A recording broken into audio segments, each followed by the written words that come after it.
Tole kabajamuuf jaallatamoo daawwattoota dhaggeeffattoota qeeroo ganamaa raadiyoo TV kun kan daawwachaa jirtan qeeroo ganamaa raadiyoodhaaf TV akkuma agartan marraan tana keessummaa gaballateen dhiyaatee jira keessummaa keenya osoo hin dabarsin dura inni raanfanne kabajamuuf jaallatamoo daawwattoota keenya bagaa idaa alhadaa yookaan idaa arafaa waggaa kun takkaaf dhibbaa afurii afurtan takkaaffaatiin ummata musliimaa biyya keessaa biyya alaa jirtan itti isiniin geessiniin jecha keessummaa sababa ayyaana idaatiin arraan tana filadhee qabadhee dhiyaadhee keessummaa kiyya wajjisiin barsiisee gaaffii deebii waan takka takka irratti kan waliin godhuta.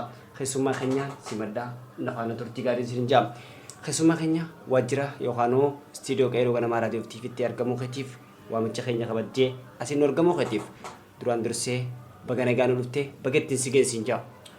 Walumaanuu baga ittiin dhugee anis har'a na kabajanii akka tiima carcaan vaayini ittiin yaamuu keessaniif guddaa galatuma. Mee maqaan keenyu akkasumas isa dhalatee si guddattee maal hojjetta? Hojii kee maaliin beekamta? Ani Oromiyaattiin dhaladhee Oromiyaa Harargee lixaa aanaa Daaroo Labuu magaalaa Machaaratiin dhaladhee achumattiin guddadhee amma gaheen hojii kiyyaa ammaan biyya Kaayiroo keessa jiraadha. Gaheen hojii kiyyaa gama toora YouTube irratti hawaasa kiyya barsiisuu fi bashannansiisuudha. YouTube keessan maal jedhama yookaan marsaa kamiin? Marsaan keenya YouTube chaanaalii keenya namoonni baay'een ni beekan jeetii yaada. Namoonni hin beekne immoo carcarfaayin jedhama. Carcarfaayin maal hojjeta? Carcarfaayin vloogii, chaalenjii, reakshinaa fi vaayinoota garaagaraa hoggaattu afaan Oromootiin diraamaa gaggabaabaa fi reakshin jechuun keessa deebii yookaan sirboota hojjetame jajjabeessu waan fokotaa ta'e immoo akka fokotaa ta'e himuu barsiisuu hawaasa. Barsiisuu hawaasa. Carcarfaayinni hundeessitan maaltu hundeessuu irratti isin kakaase?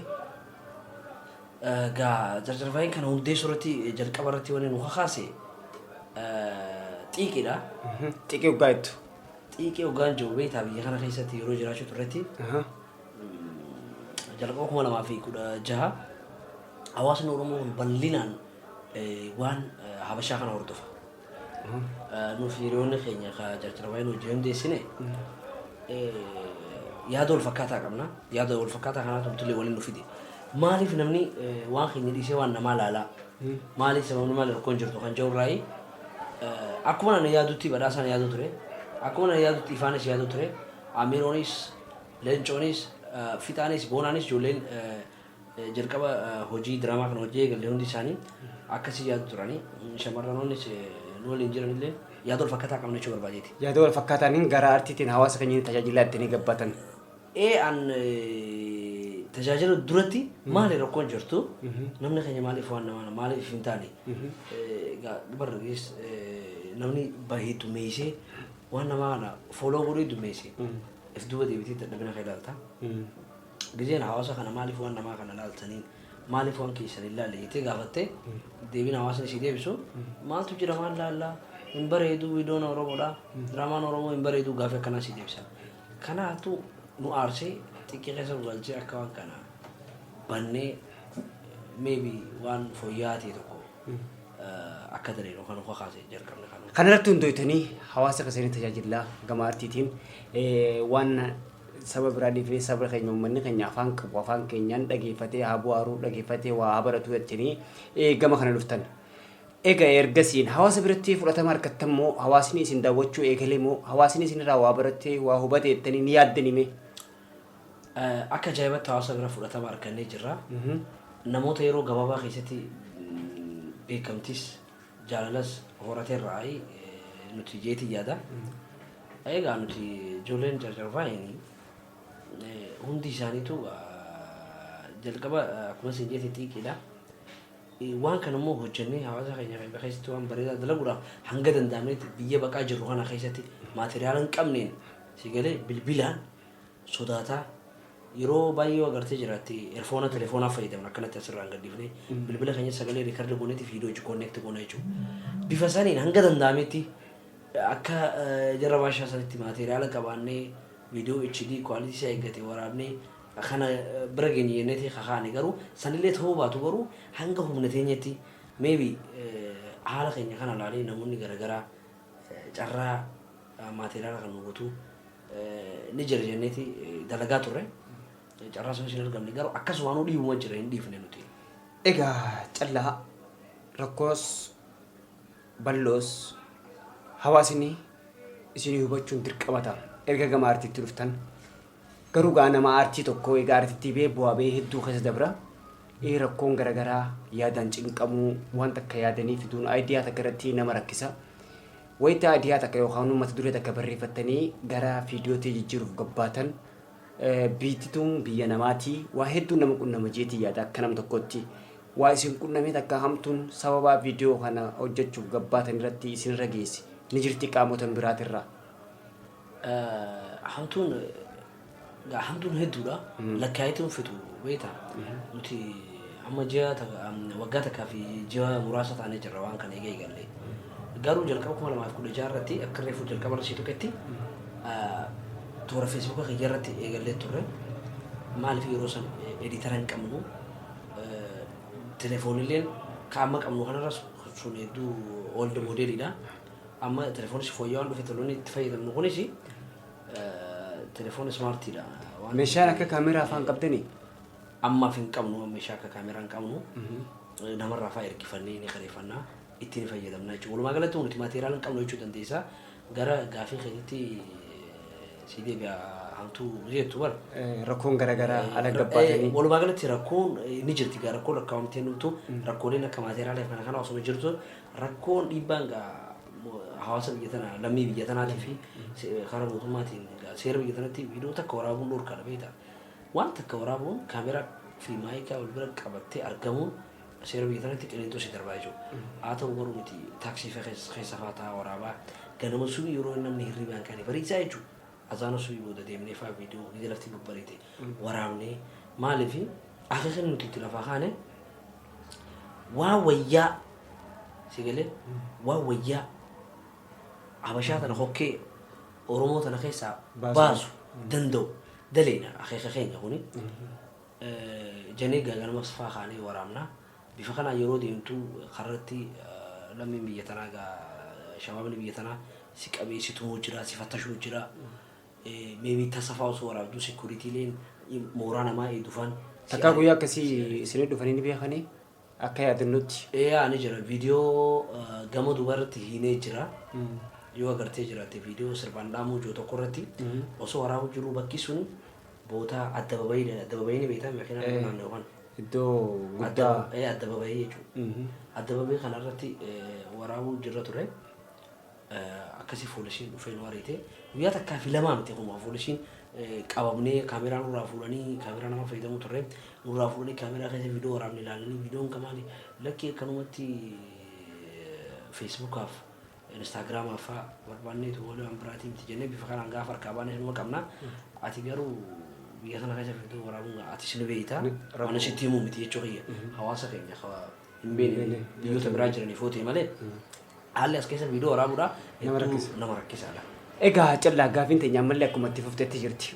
Keessattuu gara aartii takkatti yookaan gara diraamaa fiilmii adda addaa daleessuudhaaf akkuma ati jettee bu'aa bahee hedduu keessa dabruun ni jira.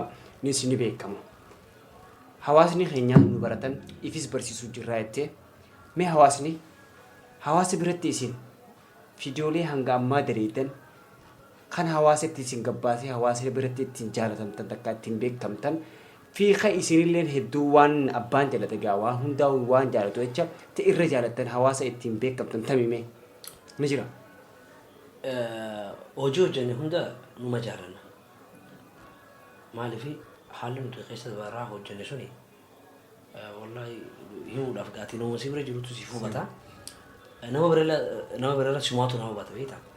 Akkamitti akka biyya kanatti viidiyoo waraaban. Kan waan hundarra kan miidhe garuu viidiyoo kwaalitii qabu viidiyoo bareedaa halaalarraa waraabuu ni dandeessa. Waayirlas maayikaa jira kaameraa leensiilee gurguddaa jira makiinaa keessa teessee waayirlas ani waraabuu dandeessa. Kan miidhe kan nu dadhabsiise maateriyaala dhabuu keenya beektaa. Jala siineeti feesii kana fuudhuudhaaf walitti siquu jira waan akkasii jira. Haa ta'u immoo viidiyoolee bifa kanaan daleene keessaan akka malee akka gaariitti natti tole. Hawaasa Oromoo biratti illee jaalatame. Power of woman yookaan buruja dubartii kajaa'uutu jira. Viidiyooleen biraaleen hundi jaalatamanii jiran garuu viidiyoon kun power of woman kajaa'u kuni burja dhalaa dandeettii dhalaati mala dhalaa yookaan tooftaa dhalaa haa keessatti agarsiisu baru ergaa inni qabullee isaanii dhiira isaan cinqu bifa kamiin akka isaan farra qolatan viidiyoo mul'isuudha. Viidiyoon kun hedduu jaallatame egaa. Viidiyoo dhalaadhaan wal qabatee daleedan kana kan shamarreen daleedan keessaa tokko akkaan ilaaladhee takka ammoo akka hawaasni keenyaas biyya kan tokkotti viidiyoo dubartiin deemaa dhuftee akka Oromoo kutaan waliin qoonne irratti yoo fayyadatu ta'e waan hojjetan keessaa hedduu namatti tola sanis. Naati experience godha akka beektaa sun. By the way viidiyoon suni daawwattoota keenya sumaanuun viidiyoon suni hin xumuramne viidiyoo san irratti mudannoo ati amma jettu kana nu mudateeti achirraa nu aaranii deemne viidiyoo kana viidiyoo ati amma jettu kana. Viidiyoo kana osoo raawwu jiruuti siinii irraa fi jiru hamma paartii irraa fi jira. Viidiyoon kun sirbaan dhaamuu ta'eeti yeroo sanitti yoo yaadattee jiraatte wal qoqqoodanii guddaa tokko ture tokko taadhaan. Sagalee waan kana namni nuti tokko nuti dhiiga tokko nuti kutaalee gandaa fi biyyaan adda hin baanu ergaa joota barsuu fi waan kana. Mee akka fakkeenyaatti sirbii fudhattanii shamarreen san itti jaalala ibsachuu dandeessi. Sirboonni keessaa kutame sirba jechuun wanni sun beektaa diyaaloogaa sirba haa ta'u malee ergaa dabarsuuf bifa sirbaatiin bifa baratameen wanni hawaasa biratti illee akka fudhatama argannu godhe bifa kanaan dhufuu keenya bifa baratameen Oromoo biratti waan hin baratameen jechuudha. Wanti sirbaa tamaaruun arruma qofaan ijaansi argee nama booji'aa bareedin kee bareeddu argee ta'uun si shakkee sirba jechuun keessaa fi isinii tokko farra san durallee sirba Abbaba Kafanii ajaa'iba kan kee ajaa'iba abbi akkamitti qashtiidhaa tuni sirba sirra jalqaba shaashumannee joos ni jira. Jalqaba sirboonni irraa hafan viidiyoo kanarraa waa hedduu hafee jechuu barbaadeeti. Dhumarratti illee sirbi haala birraatii fi sirbi qamara sirba jechuun viidiyoo kana irra deemnee inshaallah warra bijee bifa bareedaa kanarra moodarna ta'e daleenne jennee yana viidiyoon suni daleennee waan turreef guutuu miti gadhiifne jechuudha. Egaa viidiyoo kana daawwattoota keenya daawwachiiseetiin deebi'a. Tole egaa daawwattoota keenya mee viidiyoo kana daawwannee walitti deebina. Viidiyoon kun mee daawwadhaa. Jiboota irratti deebina.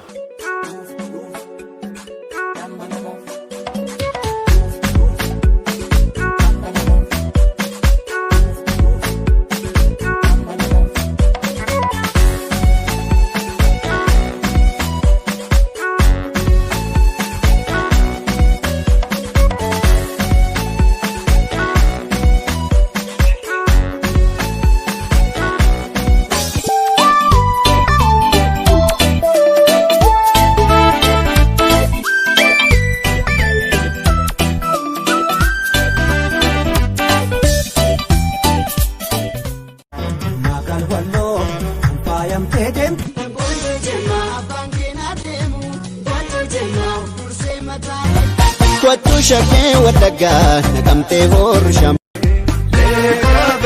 tamunan ufa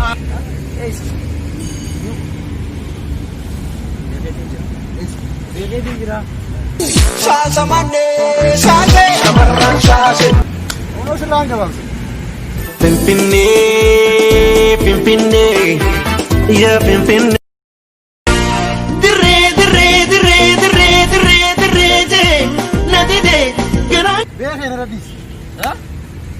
Valero bendema, Valero bendema, Valero. Ei, Saduba! Oromia, Oromia, Oromia, Oromia.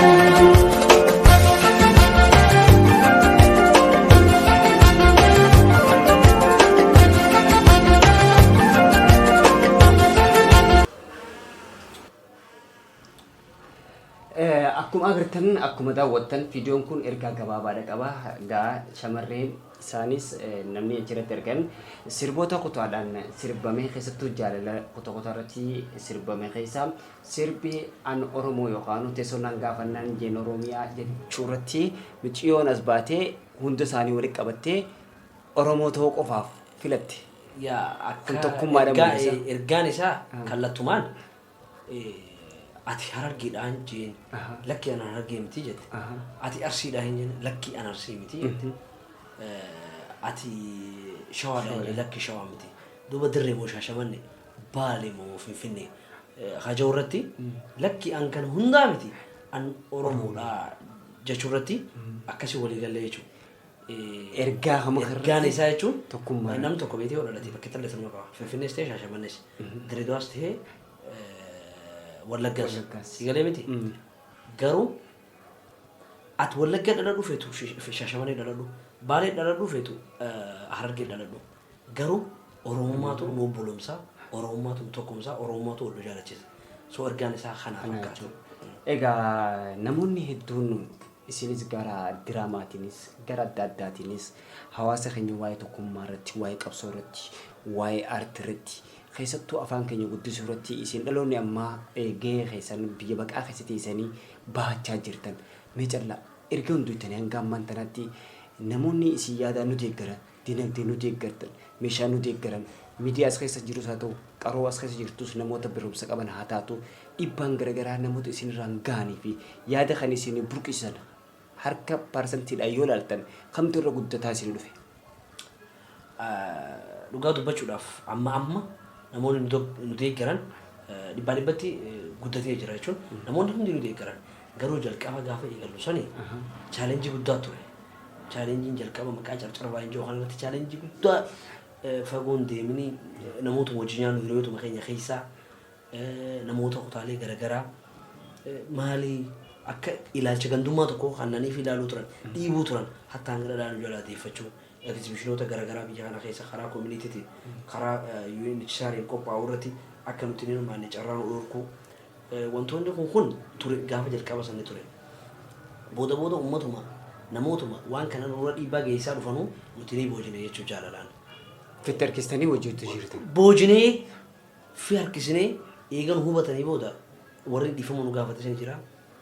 Namootuma waan dila kana nu godhe keessaa hoo kafinnee hojii daleenee jira. Hojii daleenee osoo inni sodaatu maaliif nuti waan kana isa keessaa haquufi. Si galee an dhagaa baay'inaa jiru carcar baay'inaa jiru muka baay'inaa jiru. Biitti biyya bakka itti dhaladhee bakka itti guddadhee naannootii rakkoo miti kun. Si galee namni hundi hubachuu qabu. Namni kun mucaa warra carcar kun maal dalageedha Oromoodhaaf maal buusedha.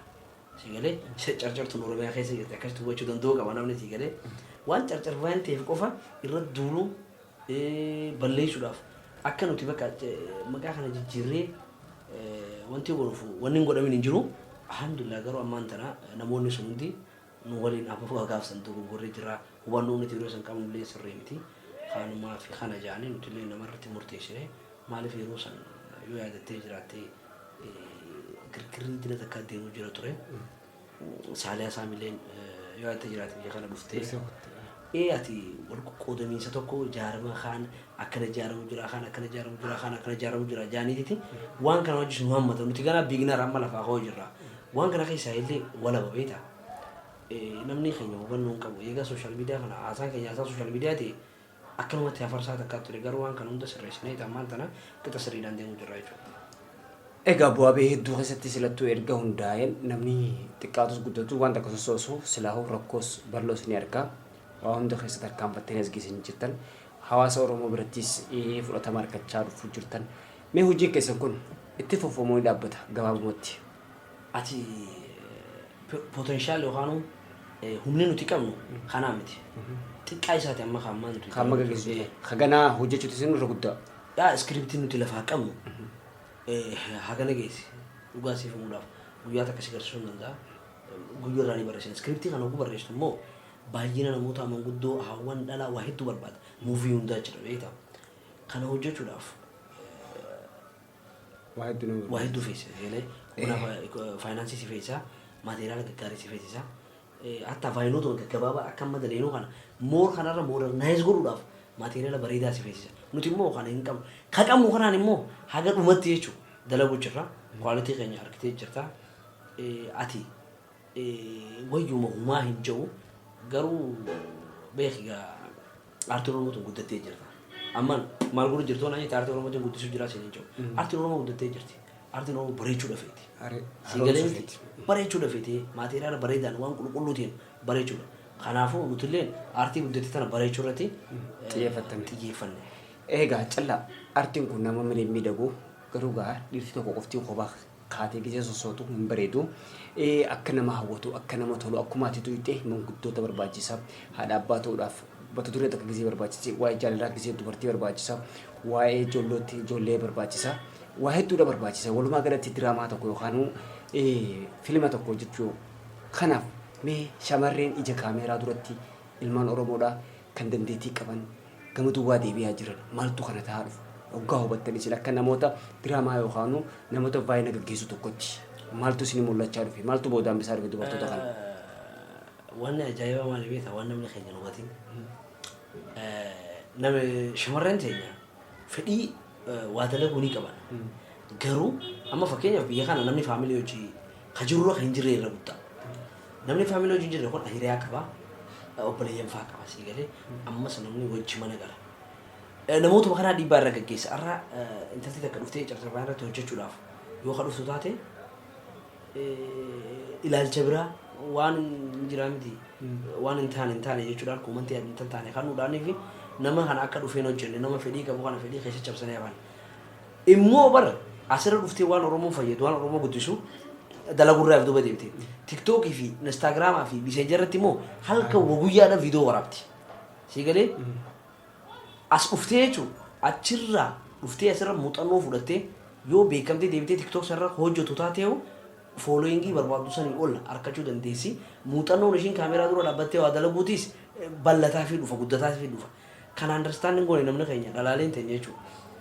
Sa'aatii 24 kaachirraa viidiyoo dalagaa ooltu yoo ati viidiyoo deeqaa 31 ishii gaafatte inni sodaadhaa sirriitti hawwachuu baafattee TikTok irratti daleetu karaa feesa qullaa gadhiiftee TikTok irratti daleetu garuu waan kana sossoofnaa waan kana aartii kana fooyyessina waggaa ittiin ni sodaadhaa sirriitti waan akkana faachira beektaa gara biraatiin immoo dhiibbaan jaalalleen isaanii dhorkuu faamiliileen amantii fi waan adda addaatti wal qabatee dhorkuutis akkuma jirutti garuu irra guddaan namaa parsantiidhaan biyya kana keessa ilaaleen jiru shamarran jiru sii galee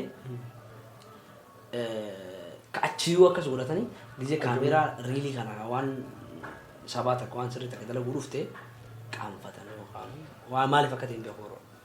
Walumaa galatti isaanis hirmaachuudhaan qooda isaanii akka baatan silaa ogaa gamanumaan dhaamsaas qabnuus ni dabarsina. Mee callaa gama xumuraa deemaa jirra. Akkuma beekamu odeeffannoo takka takkaas hin dhagee tiim carcarbaayini gaafii lamaa walirratti gaafachuu deema lamaan takka tiim carcarbaayini gara sirbaattis dhufu jira ja'a kan lammataa immoo carcarbaayini immoo wal qeequu irratti yookaan gargar bahuu irratti argamanii oduun kun hangam tokko suba hangam tokko dhugaa. Gaafiin jalqaba gama sirbaa dhufu jira sii kaasaa. Yaa nuti akka tiim carcarbaayini irratti miseensota dilaan nu jala jira jechuudha namoota viidiyoo irratti dhufin kan roga garagaraa irratti hojjetan jechuudha. Fakkeenya si kaasuudhaaf namoonni sirba dalagaa walaloo fi yeedaloo barreessan ijoollee ni jirti jechuudha. Taalentii jajjabaa warri qaban. Sirbi haareen dhiyoo tana beeku. Dhoon tana dhufaa jira sirbi illee qabanii dhufaa jira. Iccitiidha anuma qofaa dhaggeessaa. Gaaccitiin biyya kanatti hin dhooftu beektaa namni as jiru hunduu wal beekaa. Sirbi san ajjecha Hacaaluu mootummaa biyya bulchaa jiru waa'ee uummata Habashaa kana irrattis irratti xiyyeeffata. Wal qabata kana wajjini kana sittiin si dhufa haa ta'u sirbarata akkasii dalagu jirra. Yaani gaa promotionaa fi wanta wanni waan hunda maa waraabee wanti jiru jira yeroo dhiyootti sirbi gadhiifamu ta'a. Gama biraatiin ka adda facaatanii kana jiru kun kijiba soba nuti addallee baanee addas bahuun ta'e wanti waliin nu hidhe xiiqee waan ta'eef jecha bu'aa yookaanuu waan biraa barbaadu osoo hin xiiqeedha. Mubarak, Mubarak, Mubarak, Mubarak. عيد مبارك وعلينا وعليكم عيد مبارك عيد مبارك وعلينا وعليكم عيد مبارك تقبل الله منا ومنكم عيد مبارك وعلينا وعليكم عيد مبارك عيد مبارك وعلينا وعليكم عيد مبارك تقبل الله منا ومنكم هيكنا في قوتان دردرا من قوتون برفتنا نندي هواني من قوتون